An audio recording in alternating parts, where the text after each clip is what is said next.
मैं एक 20 साल की हसीन चोरनी थी। एक घर में चोरी करने गई तो मैं पकड़ी गई। वह पुलिस वाले का घर निकला। वह अजीब निगाहों से मुझे घूरने लगा जैसे कि मुझे जानता हो। वो मुझसे मधुमक्खी का छत्ता चाहता था तो मैं मान गई क्योंकि मैं जेल नहीं जाना चाहती थी। उसके बाद कमरे में मेरी चीखें गूंजने लगी। मेरा नाम सोनाली है। मेरा बाप एक चोर था।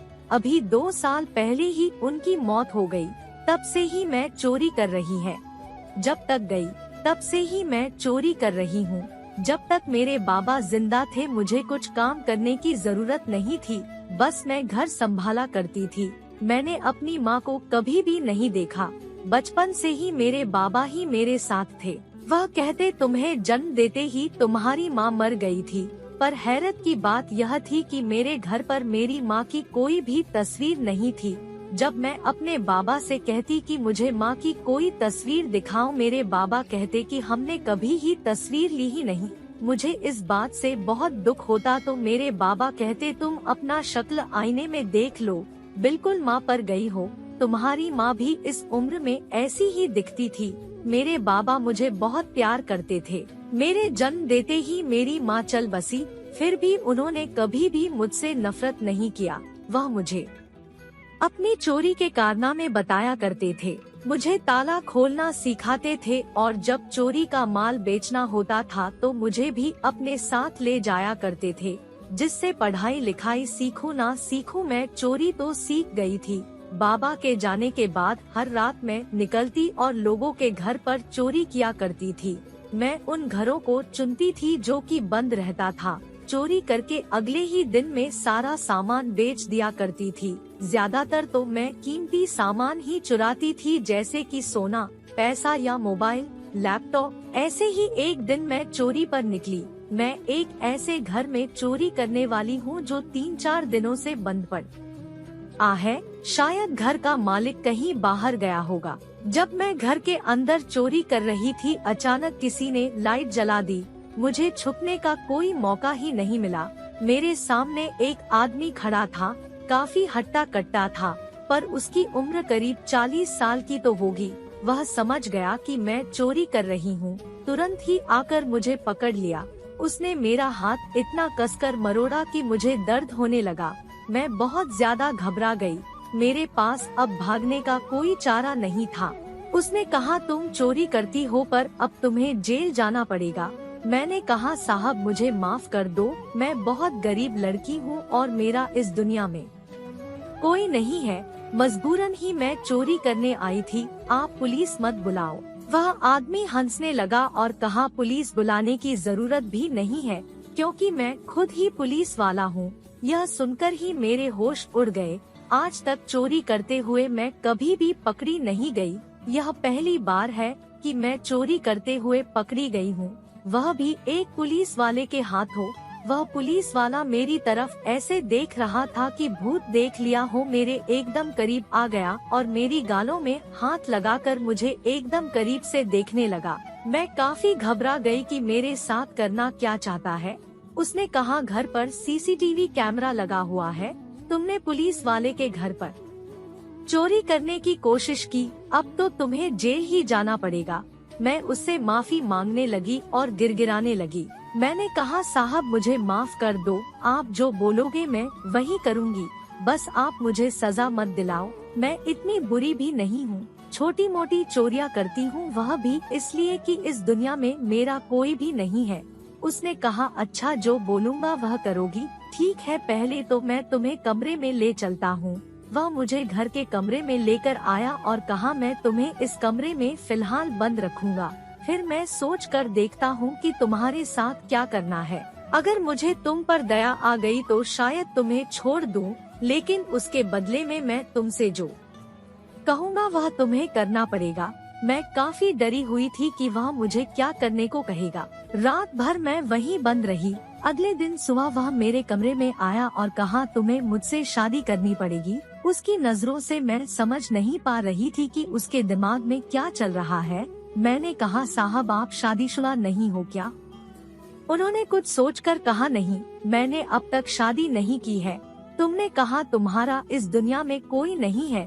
तो तुम मुझसे शादी कर लो, तुम्हें चोरी भी नहीं करनी पड़ेगी। मुझे समझ ही नहीं आ रहा था कि मैं क्या कहूँ। वह मुझसे उम्र में 20 साल बड़ा है।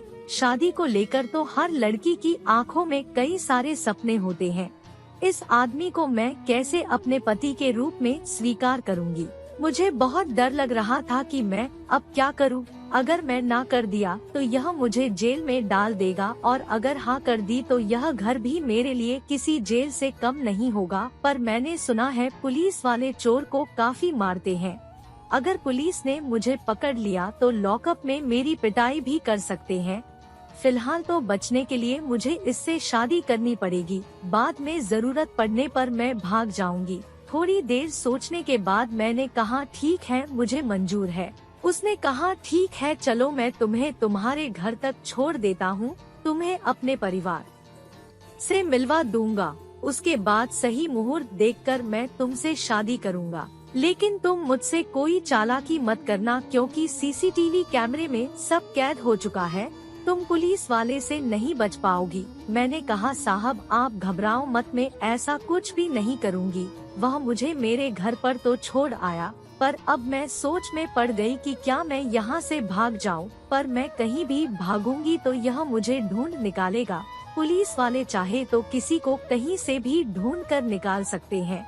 ऐसे भी चोरी की जिंदगी से मैं परेशान हो गई हूँ। अगर एक पुलिस वाले की बीवी बन जाऊं, कम से कम यह काम मुझे नहीं करना पड़ेगा। उस पुलिस वाले अमित ने मुझे फोन करके बताया कि 7 दिन बाद शुभ मुहूर्त है, उसी दिन मैं तुमसे शादी करूंगा। यह बात सुनकर ना जाने क्यों अंदर ही अंदर मुझे बहुत ज्यादा घबराहट होने लगे।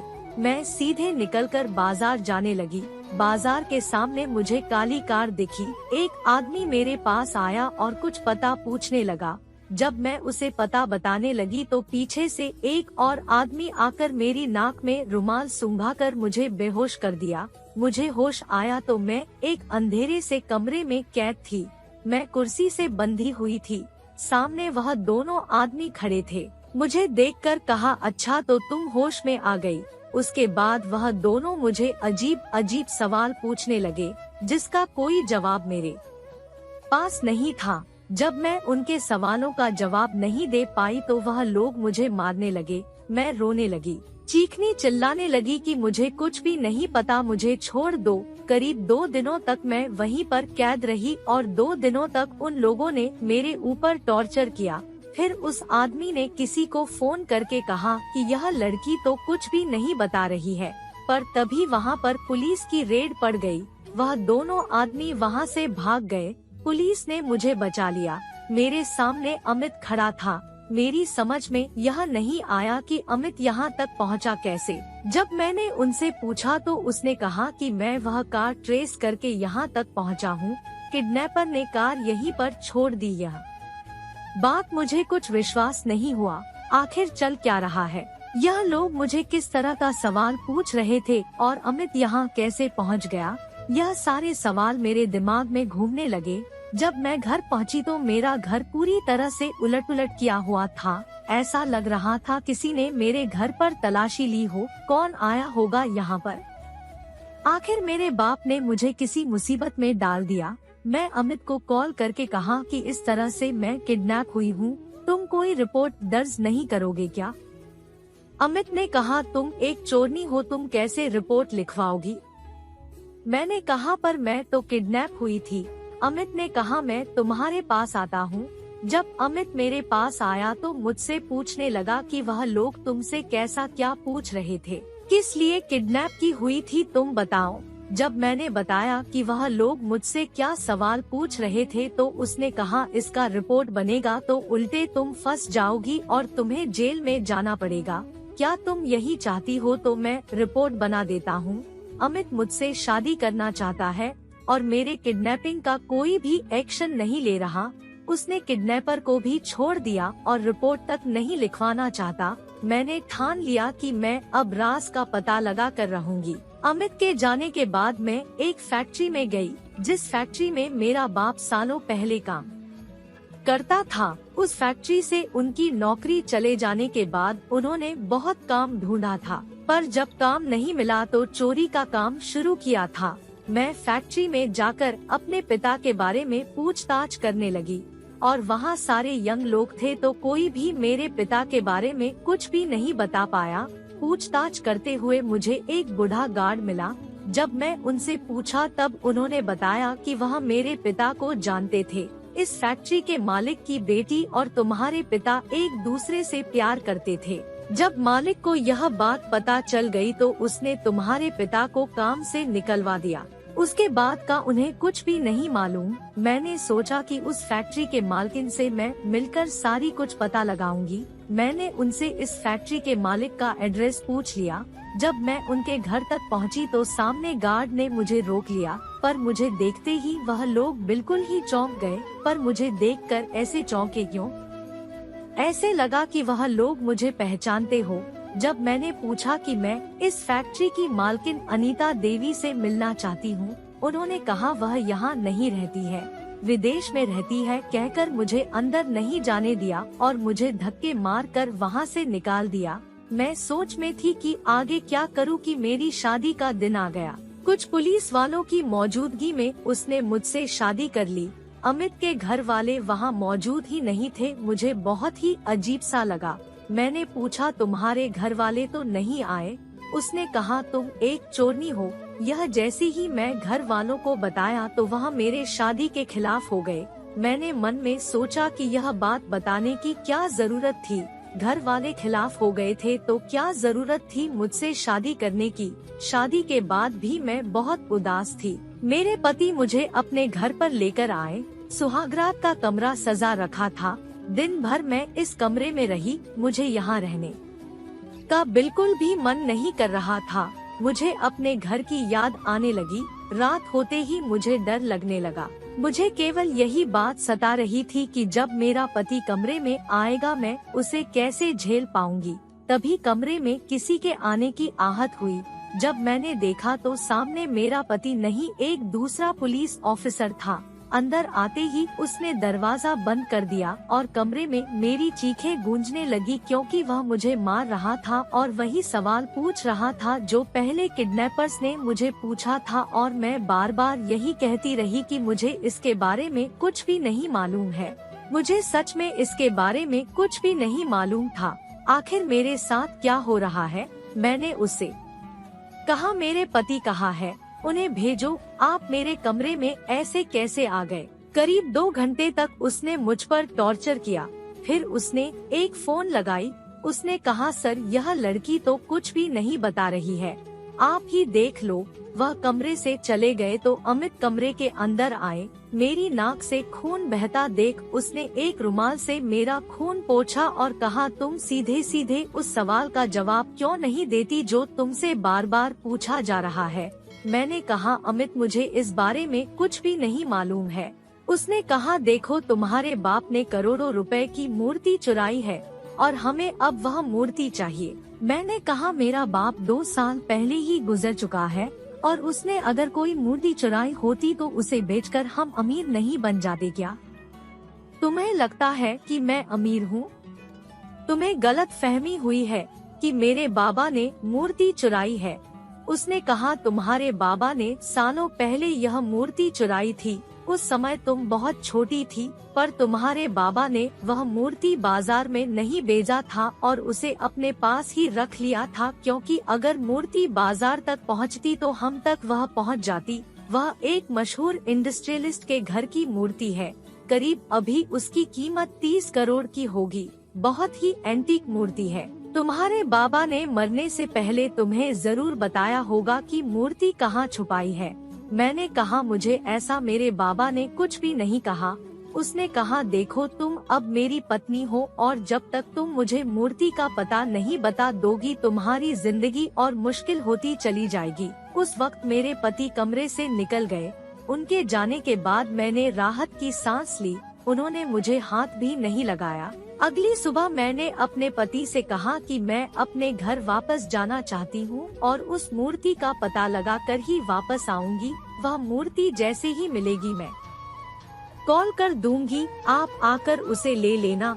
उन्होंने कहा ठीक है जाओ। मैं अपने घर वापस आ गई। मुझे समझ नहीं आया कि मेरे बाबा ने आखिर सालों पहले कौन सी मूर्ति चुराई और उसे कहाँ रखी है, पर मरने से पहले वह मुझे कुछ बताना चाहते थे। उसने कहा था, बेटी तेरी माँ बिल्कुल तेरी जैसी है, एक न एक दिन तुझे पता चल जाएगा। अगर मेरी माँ मर चुकी है तो मुझे कैसे पता लगेगा। तभी मुझे उस औरत की अनीता का ध्यान आया जो कि उस फैक्ट्री के मालिक की बेटी थी और मेरे बाबा से प्यार करती थी। कहीं वह औरत थी तो मेरी माँ नहीं। वह गार्ड मुझे देखकर चौंक गए थे। मैंने सोच लिया था कि आज रात में उनके घर में घुसूंगी, मुझे बस उस औरत से मिलना है। मैं घर से निकल गई और सीधे उस बंगलो तक पहुंची। बंगलो के चारों ओर मैंने देख लिया और अपने दिमाग में घुसने का प्लान भी बना लिया। रात के अंधेरे में वहां पहुंची तो पीछे वाले इलाके से मैं अंदर दाखिल हुई, क्योंकि सामने तो गार्ड्स थे। बंगले के अंदर की खिड़कियां खुली हुई थी। गई फिर क्या, तो मैं आसानी से अंदर घुस गई। फिर क्या था, मैं बंगले में इधर उधर घूमकर देखने लगी। तभी दीवार पर टंगी मुझे एक तस्वीर नजर आई, जिसे देखकर मेरी आंखें फटी की फटी रह गई। उसमें एक औरत बिल्कुल मेरी जैसी दिखती है। ऐसा कैसे हो सकता है।